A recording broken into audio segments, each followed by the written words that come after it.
how are you all? Hope you all are doing very good. Today, students, we are going to start our ninth chapter of class 8, which is about the AI intelligence. Okay? Chalo. So, what is AI, student? AI is artificial intelligence. Okay?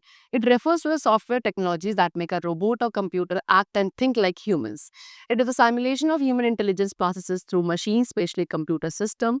It imparts cognitive ability to machines, meaning it can make machines perform tasks in way that are intelligent. So artificial intelligence वो software technology है जिसके through एक robot को computer को बिल्कुल similar उस तरीके से एक्ट कराया जा सकता है जैसे कि ह्यूमन बीइंग्स बिहेव करते हैं. Okay, that means artificial intelligence क्या है? ह्यूमन इंटेलिजेंस का simulation. Okay, human intelligence process को साइमुलेट करना through machines, specially computer system में. ये क्या करता है? कॉग्निटिव एबिलिटी को इम्पार्ट करता है मशीन्स में, सो दैट मशीन्स क्या कर सकती हैं? इस तरीके से टास्क को परफॉर्म करेंगे that they are intelligent. Now what is intelligence? Intelligence means is ability जिसके through we can think, we can learn from the previous experiences to solve complex problems and we can adapt new things in environment. इस ability को आप क्या बोलते हैं? Intelligence, जिसके through आप सोच सकते हैं, you can think, previous experience के थ्रू आप कोई चीज़ लर्न कर पाते हो, कॉम्प्लेक्स प्रॉब्लम को सॉल्व कर सकते हो, न्यू एनवायरनमेंट, न्यू चेंजेस या थिंग्स के लिए आप अडाप्ट कर सकते हो खुद को. This all different types of abilities refers to intelligence. Okay, now the types of intelligence. कितने टाइप्स के इंटेलिजेंस है? सो ह्यूमन में कॉग्निटिव एबिलिटीज होती हैं to learn from concepts, understand, apply logic and reason, including the capability of recognising pattern, comprehend ideas, solve problems, make decisions, retain the information, and use the language to communicate. ये सारी abilities, cognitive abilities the human possess. Okay, according to the Harvard psychologist Howard Gardner's theories. So एक Harvard psychologist थे Howard Gardner's theories. उनके according humans के पास सिर्फ intellectual capacity नहीं होती है, उसके अलावा भी बहुत डिफरेंट टाइप्स के intelligences the human being bears. So एक person can be strong in a specific area. एक पर्सन किसी भी स्पेसिफिक एरिया में स्ट्रॉन्ग हो सकता है, जैसे कि logical intelligence, musical intelligence, and simultaneously वो क्या एक रेंज ऑफ एबिलिटीज को पोजेस कर सकता है. So multiple types of intelligence होती है अकॉर्डिंग टू हॉवर्ड गार्डनर.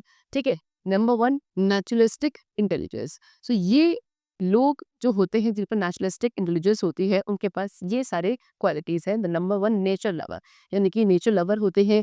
इनको एनवायरनमेंट को एक्सप्लोर करना या जो बाकी स्पीशीज होती हैं उनको एक्सप्लोर करना काफ़ी पसंद होता है. Camping, gardening, hiking, exploring outdoors. Okay, ये सब इन्हें इंजॉय करते हैं. Next is musical intelligence. Musical intelligence जिन पर्सन के पास होती है they have the following qualities. Number 1 they love singing, they play musical instrument. Second, they are good at thinking in patterns, rhythm, sound, इनको सोचने में काफ़ी अच्छे होते हैं. म्यूजिकल पैटर्न्स एंड टोन्स को ईजिली रिकॉग्नाइज कर लेते हैं and they have a good understanding of musical rhythm also. Next is logical mathematical intelligence. So अब इन लोगों के पास होती है क्या? अच्छी problem solving quality.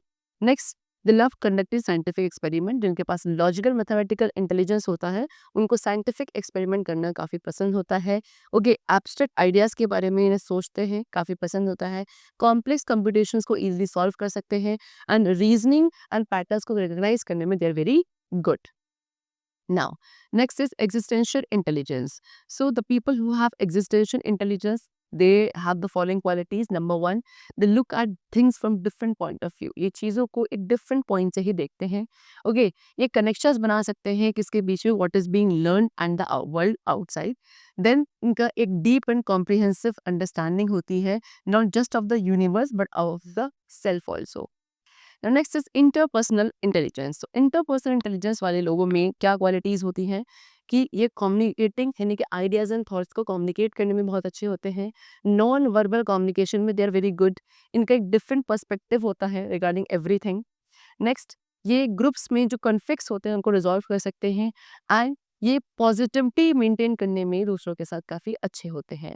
Next is bodily kinesthetic intelligence. So the person who have the bodily kinesthetic intelligence, they have the following qualities. The number 1, they are good at dancing and sports. Dancing and sports में बहुत अच्छे होते हैं. है ना? Excellent hand, eye and physical coordination होता है उनका. ये चीज़ों को अपने hands के थ्रू क्रिएट कर सकते हैं बहुत easily and they love it. Now, they are flexible in different body movement. Different body movements को परफॉर्म करने के लिए, डिफरेंट एक्शन को परफॉर्म करने के लिए इनकी बॉडी बहुत फ्लेक्सिबल होती है and they tend to remember, ये चीज़ों को याद रखते हैं उन चीज़ों को परफॉर्म करके। इनको सुनने की या फिर उस चीज़ को देखने की ज़रूरत नहीं है, they tend to remember those thing by doing themselves. Okay, चलो next is linguistic intelligence. Linguistic intelligence वाले लोगों के पास क्या क्वालिटीज़ हैं कि ये वर्ड्स को यूज़ करने में काफ़ी अच्छे होते हैं, डिबेट्स अच्छी कर लेते हैं, they can remember written and spoken information. Okay, चीज़ों को एक्सप्लेन अच्छे से कर सकते हैं, they love reading and writing and they use humour. जब ये स्टोरीज बताते हैं then they use their humour. Next is intrapersonal intelligence. Intrapersonal intelligence वाले लोगों के पास क्या, दे कैन रिकॉग्नाइज, ये अपनी स्ट्रेंथ एंड वीकनेसेस को बहुत अच्छे से रिकॉग्नाइज कर सकते हैं, ये अपने खुद की इमोशनल स्टेट के बारे में बहुत अच्छे से अवेयर होते हैं, फीलिंग्स के बारे में, एंड नो कि कैसे ये खुद को मोटिवेट कर सकते हैं। एनालाइजिंग थ्योरीज को एंड आइडियाज को एनालाइज करना they enjoy. Next is what? Special intelligence. Special intelligence people possess the following qualities. Number one, they love reading and writing. Reading and writing बहुत पसंद है. Visualize, चीज़ों को visualize बहुत easily कर सकते हैं. Puzzles together, चीज़ों को puzzles को एक साथ ही रखने में काफ़ी अच्छे होते हैं. Drawing and painting इन्हें पसंद है. And ये patterns को easily recognize कर सकते हैं. So ये different types के intelligence होती है जो एक human being के अंदर हो सकती है. Now next we come to AI approach. अब एआई का एम क्या है? ह्यूमन एट्रीब्यूट्स जो होते हैं like logical intelligence, reasoning, knowledge acquirement, इन सभी को क्या करना? साइमुलेट करना मशीन्स के अंदर। Okay, so we have been experiencing how this works in the form of a virtual assistant like Siri, Alexa and chatbot. आपने देखा होगा कि ये चीज़ जो है एआई कैसे आपकी जो वर्चुअल असिस्टेंट्स है उनमें वर्क करती है, जैसे कि सिरी, एलेक्सा, चैटबॉट्स। ओके, चलो, तो जनरली एआई मॉडल्स में दो टाइप्स के अप्रोचेस होते हैं, rule based approach and learning based approach. Number one, rule based approach. Rule based system क्या रूल्स का यूज करता है एज नॉलेज रिप्रेजेंटेशंस। इन रूल्स को सिस्टम के अंदर कोड किया जाता है इफ देन एल्स स्टेटमेंट्स की फॉर्म में। ओके, जिसके थ्रू एक कंप्यूटर क्या कर सकता है? डिसीजंस ले सकता है। अब ये रूल बेस्ड सिस्टम के पीछे का जो आइडिया है दैट इज व्हाट, नॉलेज जो है ह्यूमन एक्सपर्ट की नॉलेज को यूज करना एक स्पेशलाइज्ड डोमेन में एंड उसको कंप्यूटर सिस्टम के अंदर एम्बॉडी करना। Example, a system is develop, एक सिस्टम को डेवलप किया जा सकता है ईमेल आइडेंटिफाई करने के लिए by finding the keywords okay.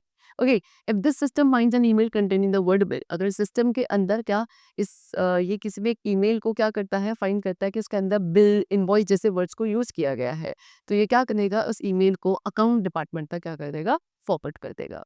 Next is learning based approach. अब कंप्यूटर सिस्टम एआई को अचीव करता है मशीन लर्निंग टेक्निक के through which is called learning based approach. इस अप्रोच को आप रेफर कर सकते हो as black boxes also, because इनको entirely they do not entirely clear how the system take the decision. Okay, इनको एंटायरली नहीं पता होता कि कैसे सिस्टम डिसीजन मेकिंग करता है। ये एक मेजर प्रॉब्लम है एप्लीकेशंस के लिए जब क्या डिसीजन मेकिंग आती है फॉर द इन्वेस्टमेंट, मेडिकल या मिलिट्री रीजंस के लिए, बिकॉज ये अप्रोच वहाँ पे अनरिलायबल होता है। सो मशीन लर्निंग एक वे है ऑफ अचीविंग एआई। ओके, ये क्या है? एक एआई की ब्रांच है एंड ये किस आइडिया पे बेस्ड है कि मशीन्स को बिल्ड किया जाता है डेटा को प्रोसेस करने के लिए and learn on their own. So machine learning क्या है? एक एआई का सबसेट है। Okay, next is chatbot. What is chatbot? Chatbot को आप अबॉट भी बोलते हो। ये कंप्यूटर प्रोग्राम है जो ह्यूमन बींग्स को अलाउ करता है कंप्यूटिंग डिवाइसेस के साथ इंटरैक्ट करने के लिए through voice, text, gesture and touch. Okay, chatbot आपके एक वर्चुअल असिस्टेंट की तरह वर्क करता है, यानी कि ये आपके सारे क्वेश्चंस का आंसर करता है आपके इनपुट्स के बिहाफ पर एंड जो भी आप टास्क परफॉर्म करते हैं इसके थ्रू उनके बिहाफ पर। फॉर एग्जाम्पल, आप अपने चैटबॉट का यूज कर सकते हैं, chatbot of a pizza company, किस चीज़ के लिए? अपने लिए पिज़्ज़ा ऑर्डर करने के लिए। ओके, जो फर्स्ट एवर चैटबॉट था उसको जोसेफ विजेनबॉम ने डेवलप किया था। ये एक जर्मन कंप्यूटर साइंटिस्ट थे at MIT's artificial intelligence lab between 1964 and 1966 में। Now there are some famous chatbots. So advanced AI solutions के साथ चैटबॉट्स आपके टॉक भी कर सकते हैं, बात भी कर सकते हैं, जैसे कि हम करते हैं। ओके, सो इस सेक्शन में आप क्या लर्न करेंगे? कुछ एआई चैटबॉट्स के बारे में पढ़ेंगे जो कि ह्यूमंस की तरह टॉक कर सकते हैं। इन एआई चैटबॉट्स ने फेमस लो बेनर अवार्ड भी जीता है। तो लो बेनर अवार्ड एक ऑनर होता है in the field of AI जो कि बेस्ड होता है ट्यूरिंग टेस्ट पे। ट्यूरिंग टेस्ट चेक करता है कि चैटबॉट एप्लीकेशन की कैपेबिलिटी है to think like a human. Number 1 Mitsuku. Mitsuku इस आप कुकी भी कहते हैं। ये one of the best AI chatbots है जो एक्ट करता है आपके वर्चुअल फ्रेंड की तरह।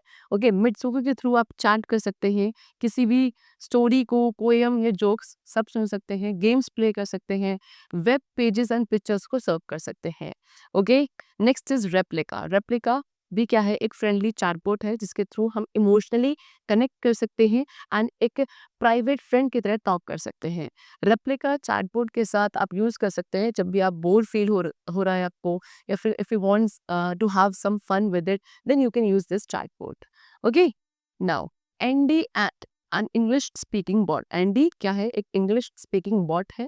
तो एंडी चैटबॉट को डिजाइन किया जाता है इंग्लिश कॉन्वर्सेशन एली को टीच करने के लिए, एंड ये आपका बेस्ट फ्रेंड हो सकता है अगर आपको इनसे इंग्लिश ग्रामर या न्यू वर्ड्स डेली सीखने हैं। सो दो ये एक क्या है, पेड चैटबॉट है, लेकिन इसको हम one of the most effective chatbots कहते हैं, क्या, इंग्लिश स्पीकिंग लर्नर्स को डेवलप करने के लिए। ओके, सो इस चैटबॉट का यूज करके हम क्या कर सकते हैं, इंग्लिश लैंग्वेज को स्टडी कर सकते हैं इन अ कॉन्वर्सेशनल स्टाइल, फिर अपने लिसनिंग स्किल्स को इम्प्रूव कर सकते हैं with the help of audio messages, and then हम new words in grammar rules को भी लर्न कर सकते हैं with the help of fun games. So Andy explain the correct answer. Andy क्या कहता है, करेक्ट आंसर को एक्सप्लेन करता है डिटेल डिस्क्रिप्शन के साथ जब भी आप क्या किसी भी फन गेम में कोई तरीके की मिस्टेक कर देते हैं। Okay, next is Domino's pizza bot. So आज के टाइम पे कस्टमर्स क्या है, अपने फूड भी ऑर्डर करते हैं, okay, without making a single phone call, बिना सिंगल फोन कॉल करे। किसकी वजह से, कस्टमर सर्विस चैटबॉट की वजह से। ओके, तो डोमिनो ने भी अपना एक न्यू चैटबॉट लॉन्च किया है जिसको आप डॉम कहते हैं on Facebook Messenger. Dom chatbot क्या करता है, आप इसके थ्रू अपना फेवरेट पिज्जा ऑर्डर कर सकते हैं with a single word. Next is Mondly. ये क्या, एक लर्निंग बॉट है। तो मॉन्डली एक लैंग्वेज लर्निंग प्लेटफॉर्म है जो कि आपका इंटरैक्टिव ऑनलाइन लेसन पे फोकस करता है। ये चैटबॉट एनकरेज करता है यूजर्स को to practice English, Spanish, German and the French language. Okay, so the chapter has been completed. That's all for it. I hope you all must have understood it very well. Let's meet very soon. Till then, take care and thanks to all.